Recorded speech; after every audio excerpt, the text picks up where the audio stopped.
IP address, dan subnetting. Sebagai anak jurusan teknik komputer dan jaringan, kalian pasti sering dengar istilah ini. Tapi sebenarnya, apa sih maksud dari IP address dan subnetting? Daripada bingung, sini-sini, biar aku jelasin apa itu IP address dan subnetting. Assalamualaikum warahmatullahi wabarakatuh. Halo semuanya. Perkenalkan, aku Yoga Prasetyo dan di sini aku bakal ngejelasin materi MTCNA di bab 4 yaitu IP address and subnetting. Dan di video kali ini aku akan membahas beberapa hal. Yang pertama, pengenalan IP address and subnetting. Lalu yang kedua, IP public and IP private. Lalu yang ketiga, classful and classless addressing. Lalu yang keempat, kasus subnetting. Lalu yang kelima, konsep block subnet. Lalu yang keenam, IPv4 delivery type. Lalu yang ketujuh atau yang terakhir, yaitu konsep switch and router. Daripada kebanyakan basa-basi, mending kita masuk ke pembahasan yang pertama. Pertama-tama, kita akan membahas pengenalan IP address and subnetting. IP address, singkatan dari Internet Protocol Address, adalah alamat logis yang diberikan kepada setiap perangkat yang terhubung ke jaringan komputer agar bisa saling berkomunikasi. Fungsinya mirip seperti alamat rumah dalam sistem pos, karena tanpa alamat tidak ada cara untuk mengetahui kemana data harus dikirim dan dari mana data itu berasal. Setiap perangkat yang terhubung ke jaringan, baik itu komputer, smartphone, printer, router, maupun server, harus memiliki setidaknya satu IP address agar bisa saling berkomunikasi dengan perangkat lain. IP address memiliki dua bagian penting, yaitu 1. Network ID yang menunjukkan jaringan spesifik tempat perangkat berada. Lalu yang kedua, host ID yang mengidentifikasi perangkat spesifik dalam jaringan tersebut. Lalu ada subnetting, teknik membagi satu jaringan besar menjadi beberapa jaringan-jaringan yang lebih kecil yang disebut sebagai subnet. Tujuan subnetting adalah untuk menggunakan alamat IP secara lebih efisien, mengurangi broadcast traffic yang bisa membebani jaringan, meningkatkan keamanan dengan memisahkan segmen jaringan, dan memudahkan manajemen jaringan yang besar. Subnetting dilakukan dengan meminjam beberapa bit dari bagian host ID untuk dijadikan network ID tambahan, sehingga menciptakan lebih banyak jaringan dengan jumlah host yang lebih kecil di masing-masing jaringan. IP address terbagi menjadi dua versi utama yang digunakan saat ini, yaitu yang pertama, IP address versi 4 adalah versi yang paling lama dan paling banyak digunakan. Terdiri dari 32 bit yang ditulis dalam format dotted desimal, yaitu 4 kelompok angka desimal dipisahkan dengan titik. Misalnya 192.168.1.1. Lalu yang kedua, IPv6 adalah versi terbaru yang dikembangkan untuk menggantikan IPv4 karena kehabisan ruang alamat. Terdiri dari 128 bit yang ditulis dalam format heksadesimal. Misalnya 20.1.2.2.852A.2.0370.27334. Fokus pembahasan subnetting kali ini akan menggunakan IPv4 karena konsepnya lebih fundamental dan masih dominan digunakan. Lalu selanjutnya, kita akan membahas IP public and IP private. IP public adalah alamat IP yang dapat diakses secara langsung melalui internet dan bersifat unik secara global di seluruh dunia. Artinya, tidak ada dua perangkat di seluruh internet yang memiliki IP public yang sama pada saat yang bersamaan. IP public diibaratkan seperti alamat rumah yang tercantum di peta dunia. Siapa saja bisa menemukannya dan mengirim sesuatu ke alamat tersebut. Sebagai contoh, ketika kamu mengakses website seperti Facebook, YouTube, Google, dan lain-lainnya, ataupun mengirim email, atau melakukan video call melalui internet. Semua komunikasi itu menggunakan IP public sebagai identitas di jaringan global. IP private adalah alamat IP yang digunakan secara eksklusif di dalam jaringan internal atau disebut juga LAN dan tidak bisa diakses langsung dari internet. IP private diibaratkan seperti nomor kamar dalam sebuah hotel. Nomor kamar 101 bisa ada di ribuan hotel berbeda di seluruh dunia tanpa konflik karena nomor kamar hanya berlaku di dalam hotel masing-masing. Sama halnya seperti alamat IP private. Sebagai contoh, 192.168.1.1 bisa digunakan oleh jutaan jaringan berbeda di seluruh dunia tanpa konflik karena alamat tersebut tidak akan pernah muncul di internet publik. IP private biasanya digunakan di beberapa jaringan, seperti jaringan rumah, jaringan perkantoran, jaringan sekolah, dan laboratorium komputer sekolah. Berdasarkan standar IANA atau Internet Assigned Number Authority dan dokumen standar IETF yaitu RFC 1918, terdapat 3 blok rentang IP private yang umum. Yang pertama yaitu kelas A, mulai dari 10.0.0.0 sampai 10.255.255.255 dengan subnet mask default yaitu 255.0.0.0. Lalu yang kedua, kelas B, mulai dari 172.16.0.0 sampai 172.31.255.255 dengan subnet mask default yaitu 255.255.0.0. Lalu yang ketiga, kelas C, mulai dari 192.168.0.0 sampai 192.168.255.255 dengan subnet mask default yaitu 255.255.255.0. Jika menggunakan IP selain ini, maka bukan dianggap IP private lagi, melainkan IP public. Lalu ada NAT, singkatan dari Network Address Translation untuk IP private. Ini adalah teknologi yang menerjemahkan IP private menjadi IP public agar bisa mengakses internet. Ini memungkinkan banyak perangkat lokal berbagi satu atau sedikit IP public, menghemat ketersediaan IPv4, serta meningkatkan keamanan dengan menyembunyikan struktur jaringan internal dari luar. Dan selanjutnya, kita akan membahas classful and classless addressing. Classful adalah sistem pengalamatan IP versi lama yang membagi seluruh ruang alamat IP menjadi 5 kelas tetap, yaitu A, B, C, D, dan E. Kelas A memiliki oktet pertama bernilai 1 sampai 126 dengan default subnet mask yaitu 255.0.0.0/8. Cocok untuk jaringan yang sangat besar dengan jutaan host. Lalu ada kelas B memiliki oktet pertama yaitu 128.191 dengan default subnet mask yaitu 255.255.0.0/16, cocok untuk jaringan menengah. Lalu, kelas C memiliki oktet pertama yaitu 192 sampai 223 dengan default subnet mask yaitu 255.255.255.0/24, cocok untuk jaringan kecil, maksimal 254 host. Lalu, kelas D memiliki oktet pertama 224 sampai 239 digunakan untuk multicast, dan kelas E memiliki oktet pertama 240 sampai 255 untuk keperluan eksperimental. Namun, masalah utama classful addressing adalah pemborosan alamat IP yang sangat besar karena pembagiannya yang kaku dan tidak fleksibel.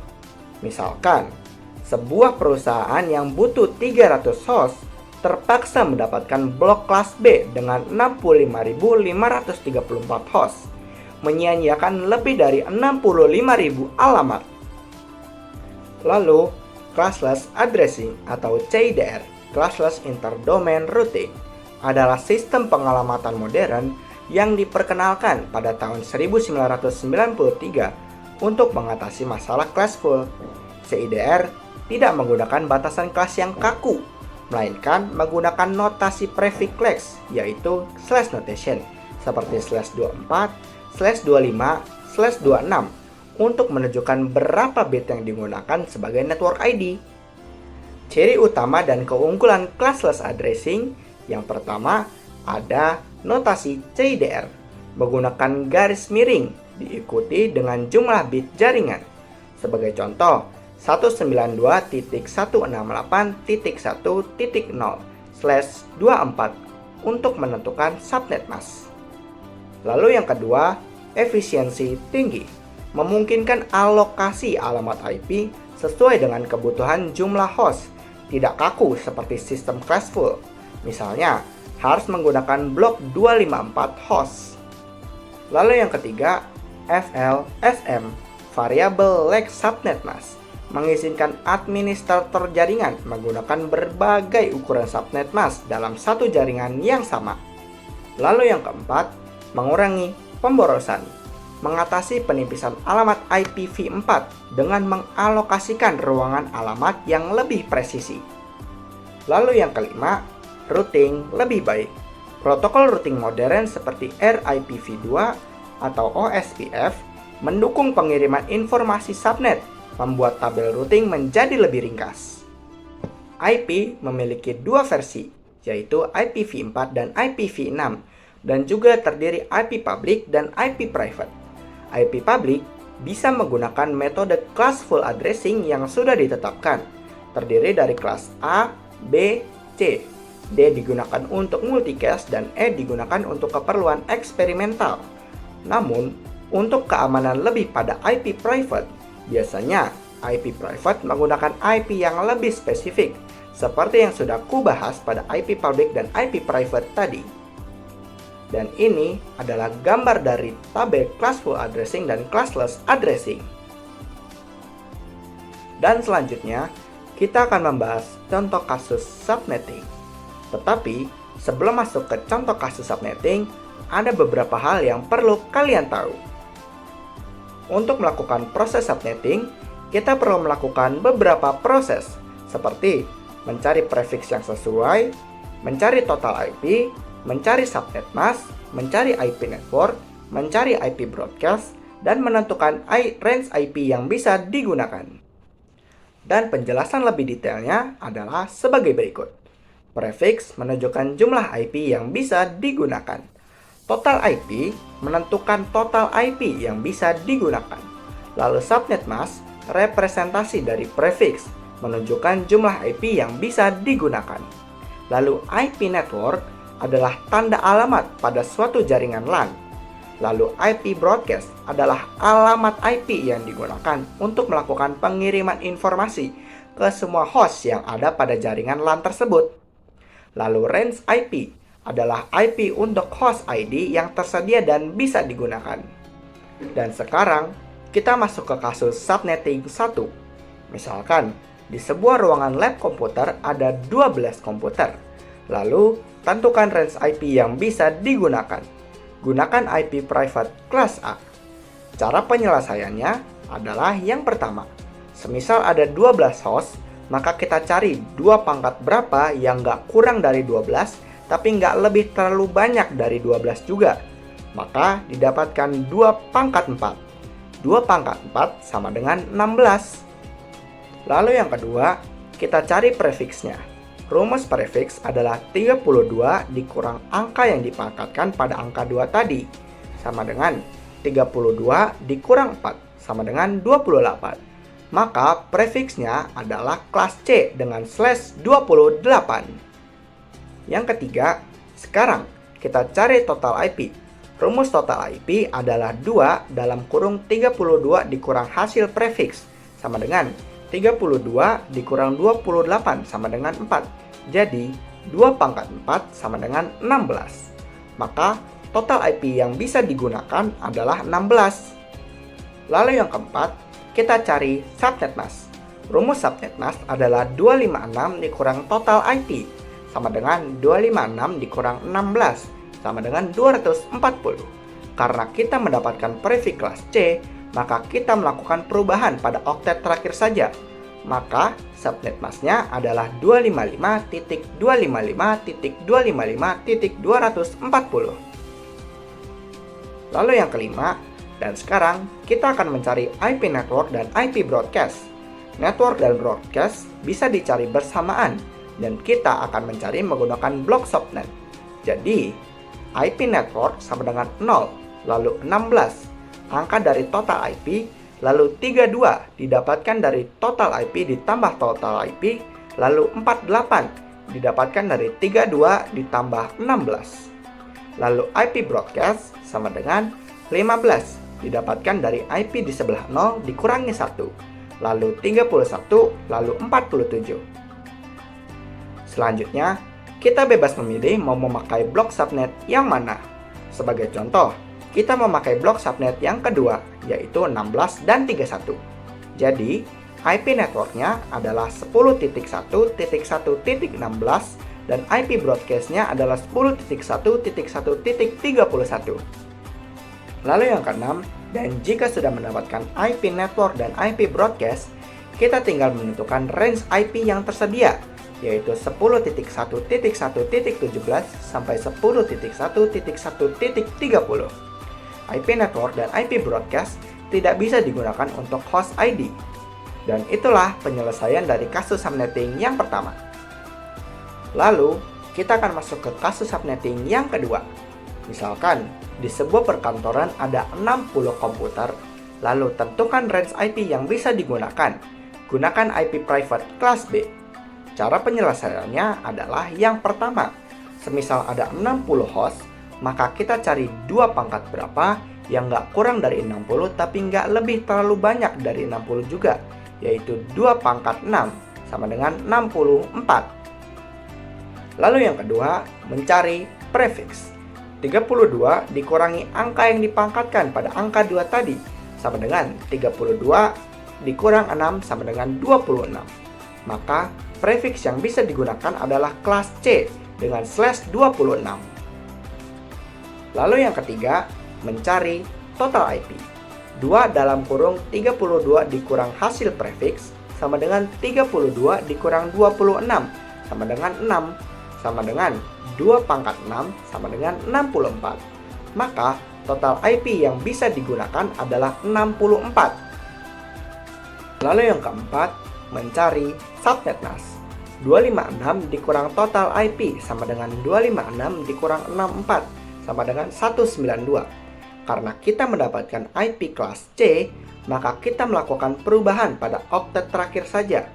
Maka subnet masknya adalah 255.255.255.192. Lalu yang kelima, mencari IP network dan IP broadcast menggunakan blok subnet.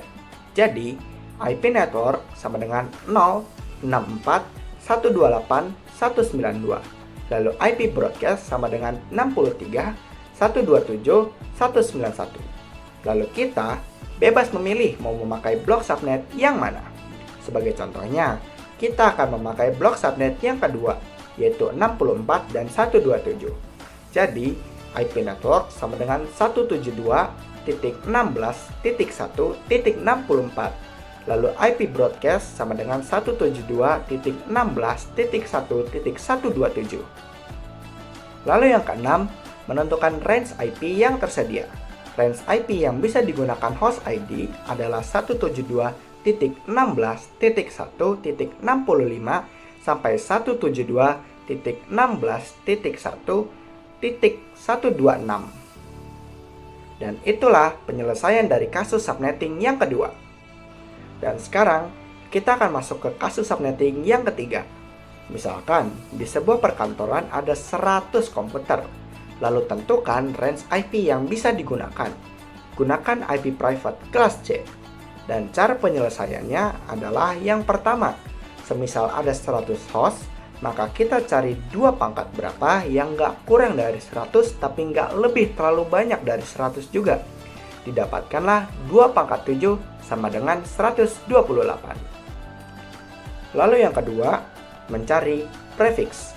32 dikurang angka yang dipangkatkan pada angka 2 tadi sama dengan 32 dikurang 7 sama dengan 25. Maka prefix yang bisa digunakan adalah kelas C dengan /25. Lalu yang ketiga, mencari total IP.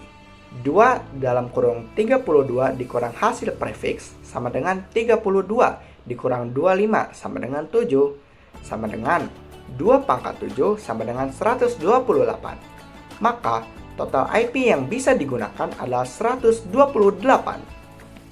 Lalu yang keempat, mencari subnet mask. 256 dikurang total IP sama dengan 256 dikurang 128 sama dengan 128. Karena kita mendapatkan prefix kelas C, maka kita melakukan perubahan pada oktet terakhir saja. Maka subnet masknya adalah 255.255.255.128. Lalu yang kelima, mencari IP network dan IP broadcast menggunakan blok subnet. Jadi, IP network sama dengan 0.128.256. Lalu IP broadcast sama dengan 127.255. Lalu kita bebas memilih mau memakai blok subnet yang mana. Sebagai contoh, kita memakai blok subnet yang pertama, 0 dan 127. Jadi, IP network sama dengan 192.168.1.0 dan IP broadcast sama dengan 192.168.1.127. Lalu yang keenam, menentukan range IP yang tersedia.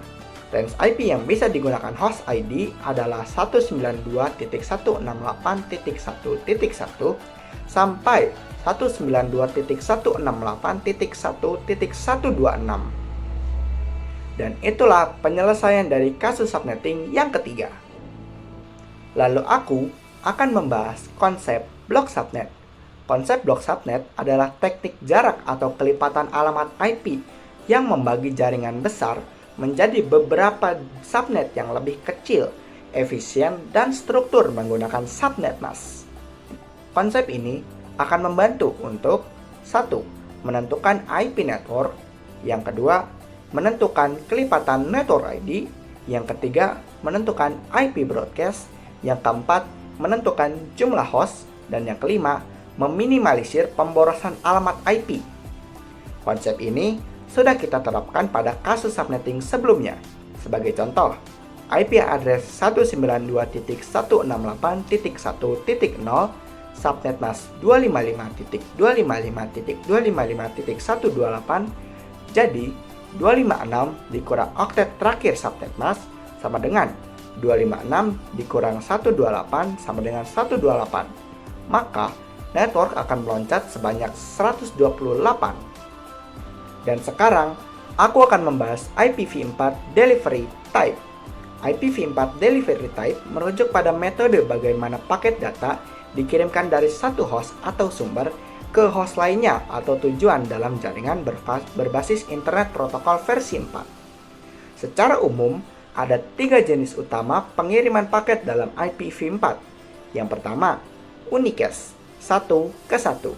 Lalu yang kedua, multicast, 1 ke kelompok. Lalu yang ketiga, broadcast, 1 ke semua. Pertama-tama, kita akan masuk ke unicast, 1 ke 1. Pengiriman paket dari satu host pengirim ke satu host tujuan spesifik. Ini adalah metode pengiriman paling umum, seperti saat kamu mengakses website atau mengirim email. Berikut ini adalah penjelasan lebih detail mengenai unicast pada IPv4. Yang pertama, fungsi. Menjamin data dikirim langsung ke alamat IP tujuan yang spesifik. Memastikan pengirim dan penerima teridentifikasi dengan jelas. Lalu yang kedua, penggunaan umum. Digunakan dalam sebagian besar aplikasi internet standar, seperti browsing web, HTTP atau HTTPS, email, SMTP, transfer file, FTP, dan remote access, telnet. Lalu yang ketiga, karakteristik. Unicast sangat efisien untuk komunikasi langsung, di mana setiap host atau perangkat mendapatkan respon secara cepat dari server. Lalu yang kedua, kita masuk ke multicast, 1. Ke kelompok. Pengiriman paket dari satu host pengirim ke satu kelompok host tujuan yang telah terdaftar atau berlangganan disebut multicast group. Dan berikut ini adalah penjelasan lebih detail mengenai multicast IPv4. Yang pertama adalah alamat kelas D. Multicast menggunakan ruang alamat IPv4 kelas D yang berkisar dari 224.0.0.0 hingga 239.255.255.255. Lalu yang kedua, efisiensi bandwidth. Karena sumber hanya mengirimkan satu aliran data yang kemudian direplikasi oleh router hanya jika diperlukan, multicast secara drastis menghemat bandwidth jaringan dibandingkan dengan unicast. Lalu yang ketiga, keanggotaan dinamis. Host dapat bergabung atau meninggalkan grup multicast secara dinamis menggunakan Internet Group Management Protocol (IGMP). Lalu yang keempat, protokol utama. Protokol yang umum digunakan meliputi IGMP untuk manajemen anggota dan PIM, Protokol Independent Multicast untuk perutean multicast. Lalu yang kelima, contoh penggunaan. Streaming video langsung seperti IPTV, konferensi multimedia, dan distribusi data real-time seperti perdagangan saham. Lalu yang ketiga, kita masuk ke broadcast. 1. Ke semua. Pengiriman paket dari satu host ke semua host lain dalam satu jaringan lokal yang sama. Dan berikut adalah penjelasan lebih detail mengenai IPv4 broadcast. Yang pertama, alamat broadcast. Pada jaringan IPv4, alamat broadcast biasanya menggunakan alamat terakhir dalam rentang atau range IP subnet. Misalnya, pada jaringan 192.168.1.0/24. Alamat broadcastnya adalah 192.168.1.255. Lalu yang kedua, broadcast terbatas atau limited broadcast. Alamat 255.255.255.255 digunakan untuk mengirim pesan ke seluruh host di jaringan lokal. Tetapi, alamat ini tidak akan diteruskan atau no-routed oleh router ke jaringan luar. Lalu yang ketiga, broadcast terarah atau directed broadcast. Alamat broadcast yang spesifik ke subnet tertentu, misalnya 192.168.2.255. Paket ini dirutekan sebagai unicast hingga ke jaringan tujuan, kemudian disiarkan dalam jaringan lokal tersebut. Lalu yang keempat, fungsi utama. Digunakan oleh protokol penting seperti ARP, Address Resolution Protocol, untuk menemukan MAC address dari IP address tertentu, dan DHCP, Dynamic Host Configuration Protocol, untuk menemukan server konfigurasi. Lalu yang kelima, kekurangan. Lalu lintas broadcast yang berlebihan dapat membanjiri jaringan atau disebut juga broadcast storm dan menurunkan kinerja jaringan karena semua perangkat dalam domain siaran harus memproses paket tersebut. Dan terakhir, aku akan membahas konsep switch and router. Switch adalah perangkat jaringan yang menghubungkan beberapa perangkat seperti komputer, printer, server dalam satu lokal area atau disebut juga LAN. Switch bekerja dengan memeriksa alamat MAC address atau media access control untuk mengarahkan data secara spesifik ke port tujuan, sehingga meningkatkan efisiensi dan mengurangi tabrakan data atau collision dibandingkan dengan hub. Berikut ini adalah konsep utama switch jaringan. Yang pertama, fungsi utama. Menerima data dari salah satu port, mempelajari alamat MAC sumber, dan meneruskan paket data tersebut langsung ke port tujuan secara cepat dan efisien. Lalu, cara kerja. MAC address table. Switch mencatat alamat fisik MAC address dari setiap perangkat yang terhubung dalam tabel CAM atau Content Addressable Memory. Saat data masuk, switch mencocokkan MAC tujuan dengan tabel ini untuk menentukan port keluaran. Lalu, lapisan OSI. Switch beroperasi pada layer 2 data link layer dalam model OSI, yang berarti ia bekerja berdasarkan alamat MAC, bukan alamat IP.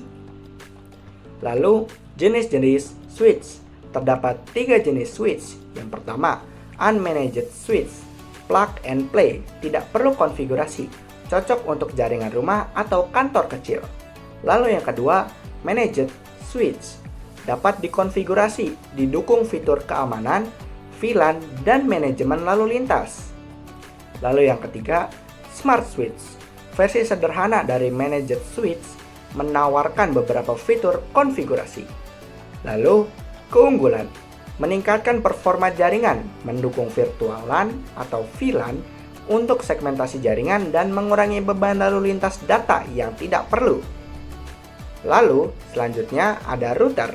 Router adalah perangkat jaringan yang berfungsi menghubungkan dua jaringan atau lebih, seperti LAN ke internet atau WAN, dan mengatur lalu lintas data dengan meneruskan paket data antar jaringan tersebut berdasarkan alamat IP. Router beroperasi pada layer 3 atau disebut juga network layer pada model OSI dan bekerja seperti polisi lalu lintas untuk memastikan data mencapai tujuan dengan aman dan efisien. Dan berikut adalah poin-poin penting mengenai router. Fungsi utama. Terdapat beberapa fungsi utama, yaitu yang pertama, menghubungkan jaringan lokal atau LAN ke internet atau WAN, atau juga menghubungkan beberapa LAN yang berbeda. Lalu yang kedua, routing atau pengarahan data, mengarahkan paket data melalui jalur terbaik atau table routing ke alamat IP tujuan. Lalu yang ketiga, berbagi koneksi internet, memungkinkan beberapa perangkat seperti HP, laptop, dan TV menggunakan satu koneksi internet secara bersamaan. Lalu yang keempat, keamanan atau firewall, memberikan perlindungan tambahan dari konten berbahaya atau akses yang tidak diinginkan. Lalu selanjutnya ada cara kerja, terdiri dari beberapa langkah, yaitu yang pertama, modem mengubah sinyal internet menjadi digital yang diterima oleh router. Lalu yang kedua, router memeriksa paket data dan memutuskan rute tercepat untuk mengirimkannya. Lalu yang ketiga, router mengirimkan data ke perangkat yang dituju melalui kabel Ethernet ataupun Wi-Fi. Lalu ada jenis-jenis router. Jenis-jenis router ada beberapa jenis yang tersedia, yaitu yang pertama, hardware router. Perangkat fisik seperti Mikrotik, Cisco, atau router rumahan pada umumnya. Lalu yang kedua, software router. Aplikasi yang diinstal pada komputer untuk mengubahnya menjadi router. Lalu yang ketiga, virtual router. Router berbasis perangkat lunak yang berjalan di lingkungan cloud atau mesin virtual. Lalu yang keempat, Wi-Fi router. Jenis umum untuk rumah yang menyebarkan sinyal internet nirkabel.